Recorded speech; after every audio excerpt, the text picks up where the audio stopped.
हज़ारों ख्वाहिशें ऐसी कि हर ख्वाहिश पे दम निकले, बहुत निकले मेरे अरबा, लेकिन फिर भी कम निकले। आज हम बात करेंगे ख्वाहिशों के बारे में और वो चंद चीज़ें जो काश अगर मुझे पहले पता होती बिज़नेस स्टार्ट करने से पहले, तो शायद मैं एक बेहतर जगह पे मौजूद होता। हेलो अस्सलाम वालेकुम, मेरा नाम एजाज़ अहमद है और मैं BWC क्रिएटिव का फाउंडर हूँ। आज हम बात करना चाहेंगे कि कुछ ऐसी चीज़ें जो काश मुझे पता होती एक बिज़नेस स्टार्ट करने से पहले। आप में से बहुत सारे लोग जो बिज़नेस स्टार्ट करना चाहते हैं या जो बिज़नेस स्टार्ट कर रहे हैं, मेरे ख़्याल से वो इस वीडियो के साथ रिलेट कर सकेंगे। तो सबसे पहली उसके अंदर कौन सी चीज़ है? सबसे पहली चीज़ ये है कि कॉन्स्टेंट स्टेट ऑफ कन्फ्यूजन। यानी आप जब एक बिज़नेस स्टार्ट करते हैं तो एक बिज़नेस स्टार्ट करना is a very complex thing. बहुत सारी चीज़ें होती हैं उसके अंदर। मैं मार्केटिंग कैसे करूँगा, मैं किससे बात करूँगा, मैं सेल्स कहाँ से लाऊँगा, मैं क्लाइंट से क्या बात करूँगा, उसको काम क्या दिखाऊँगा, वो काम कैसे करूँगा, ब्ला ब्ला ब्ला, मैं अपनी पर्सनल लाइफ कैसे मेंटेन करूँगा। तो ये सारी चीज़ें होती हैं जो एक स्टेट ऑफ कन्फ्यूजन होता है और वो एक कॉन्स्टेंट स्टेट होता है। आप किसी भी जगह पे मौजूद हों, यूजुअली स्टार्टअप्स के अंदर ख़ास तौर पे जब शुरू के 1-2 साल होते हैं तो बहुत कन्फ्यूजन होता है कि मैं क्या एग्जैक्टली करना चाहता हूँ।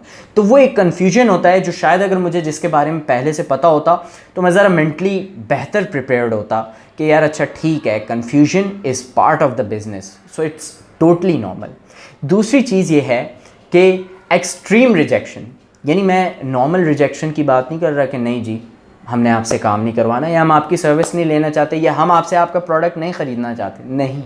एक्सट्रीम रिजेक्शन, जब आप एक बिज़नेस शुरू करते हैं तो 10 के अंदर से 9 लोग आपको मना करते हैं। 9 लोग आपको स्ट्रेट मना करते हैं कि यार हमें आपकी सर्विस नहीं चाहिए, हमें आपका प्रोडक्ट नहीं ख़रीदना। और एक बंदा जो होता है वो कहता है हाँ मैं ठीक है देख लूँगा आपका प्रोडक्ट, ठीक है। मेजॉरिटी ऑफ द केसेस में यही होता है कि आपको एक्सट्रीम रिजेक्शन फेस करनी पड़ती है। ज़्यादातर लोग आपके ऊपर ट्रस्ट नहीं करते, तो वो बिल्ड करने में आपको टाइम लगता है, ठीक है, और आपको अपॉर्चुनिटीज़ ढूंढनी पड़ती है। तीसरी चीज़ जो सबसे इम्पॉर्टेंट मैं समझता हूँ वो है कि आपको बेइज्जती बर्दाश्त करनी पड़ती है। अब बहुत सारे लोग कहते हैं नहीं यार मैं इंसल्ट नहीं बर्दाश्त कर सकता, मैं तो एक कंपनी का फाउंडर हूँ या मैं ये काम बिज़नेस कर रहा हूँ, मैं कैसे करूँ? ठीक है, नहीं। जब आप काम करते हैं, देखें एक चीज़ आप समझ लें, ज़िंदगी में आप कहीं पे भी खड़े हो ना, आपसे ऊपर कोई ना कोई शख्स होगा जो कि शायद आपसे बेहतर स्किल्स हों, उसके पास ज़्यादा पैसा हो, वो ज़्यादा बिजनेस कर रहा हो, उसके पास ज़्यादा लोग हों, ठीक है। तो जब आप इस चीज़ को पर्सपेक्टिव में रखते हैं तो आप कहीं ना कहीं फूड चेन के अंदर किसी के नीचे होते हैं, और जब आप किसी के नीचे होते हैं, उसके मातहत होते हैं, तो आपको उनकी बातें सुननी पड़ती हैं, अच्छी लगें या बुरी लगें, that is not the question. तो आपको बर्दाश्त करना पड़ता है। और जॉब वाले लोग जिनके बॉसेस हैं या जिनके मैनेजर्स हैं वो ये बात समझ सकेंगे कि हर वक्त ऐसा नहीं हो सकता कि आप जब आप रियल लाइफ में आ जाते हैं तो आप नखरे नहीं दिखा सकते कि मुझे उसकी बात नहीं पसंद आई, मैं नहीं खेल रहा। ये बात नहीं होती, आपको बर्दाश्त करना पड़ता है और बेइज्जती भी होती है कई दफ़ा आपकी। मेरी पर्सनली बहुत दफ़ा हुई है, लेकिन आपको ढीठ पड़ना पड़ता है अगर आप अपना बिज़नेस एक्सपेंड करना चाहते हैं और कामयाब शख्स बनना चाहते हैं। फिर उसके साथ एक और चीज़ जो चौथी है वो ये है कि आपको ये समझना होगा कि देखिए दुनिया बहुत ब्रूटल है। हर शख्स उसके दिल में आपका बेहतर इंटरेस्ट नहीं होगा। तो ये चीज़ आपको समझने की ज़रूरत है। जब आप स्टार्ट में जाते हैं तो आप कहते हैं लोग, आपको लगेगा कि कुछ ऐसे लोग होंगे जो बोलेंगे मैं आपको हेल्प आउट करता हूँ, मैं आपके साथ नेकी कर रहा हूँ या मैं चाहता हूँ कि आप ग्रो करो। लेकिन हर शख्स ऐसा नहीं करता, unfortunately. Not everyone has your best interest eight their heart. तो आपको ये बात समझना ज़रूरी है और इसको अपने जहन में रखते हुए लोगों के साथ कन्वर्सेशन करना, सेल्स करना और अपने बिजनेस के अंदर एक ही जर्नल अंडरस्टैंडिंग।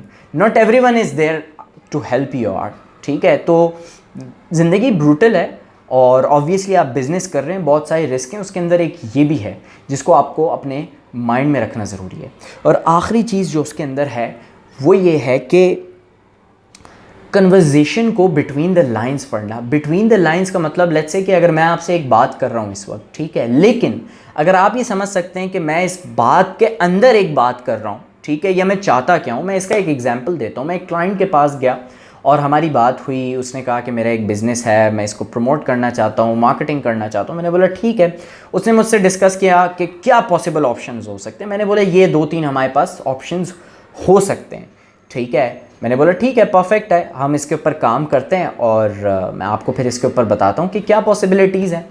तो उसने बोला हाँ ठीक है, लेकिन उसने कॉन्स्टेंटली जब वो बात कर रहा था उसने ऑप्शंस तो 3 किए, रिटेनर के ऊपर काम कर लें, प्रोजेक्ट बेस्ड काम कर लें, एक और उसने ऑप्शन दिया कि आप उसका स्टेक ले लें। लेकिन उसने ज़्यादा जो फोकस किया ना वो इस चीज़ का किया कि आप टीम का पार्ट बन जाए या हायरिंग आप कर लें, ठीक है, या आप एक बंदा यहाँ पे भेज दें। तो ये बात उसने ऐसे नहीं बोली कि भाई आपके पास यही ऑप्शन है। उसने बोला यार 3 ऑप्शंस हैं, आप ये देख लो। लेकिन उसका जो एम्फेसिस था वो इस चीज़ पे था कि यहाँ पे अगर हमारे पास कोई बंदा हो जाए, which was not possible for me, और ऑब्वियसली मुझे उस चीज़ को रिजेक्ट करना पड़ा। लेकिन जब मैं कॉन्वर्जेसन से बाहर निकला तो मुझे पता था कि what he wanted and he was not a good fit for me, मतलब हम उसके साथ काम नहीं कर सकते थे। तो ये चीज़ समझना कि बेशक लोग अपने मुंह से देखें, हर दफ़ा हर शख्स नहीं बताएगा एग्जैक्टली वो क्या चाहता है। ये आपका काम है कि आप जब किसी से बात करें तो आपको समझ में आ जाए कि इसको एग्जैक्टली क्या चीज़ चाहिए, क्या ये मुझसे सर्विस लेना भी चाहता है या नहीं लेना चाहता, और अगर लेना चाहता है तो किस तरीके से लेना चाहता है, और क्या बात है जो ये अपने मुँह से नहीं बोल रहा। तो ये 5 चीज़ें हैं जो कि काश अगर मुझे पहले पता होती तो मैं बेहतर बिज़नेस कर सकता था। काफ़ी सारी मिस्टेक्स जो मैंने की वो शायद ना करता। और अगर आप भी इनमें से हैं जो अपना बिज़नेस स्टार्ट कर रहे हैं और आपको ये चीज़ समझ में आई है या इनमें से कुछ सीखा है आज, तो मुझे बताएं। अगर और कोई बिज़नेस स्टार्ट कर रहा है या करने लगा है या कर चुका है तो उससे भी शेयर करें, क्या पता वो इससे कोई चीज़ सीख ले और मेरी तरह मिस्टेक्स ना दोहराए। Thank you.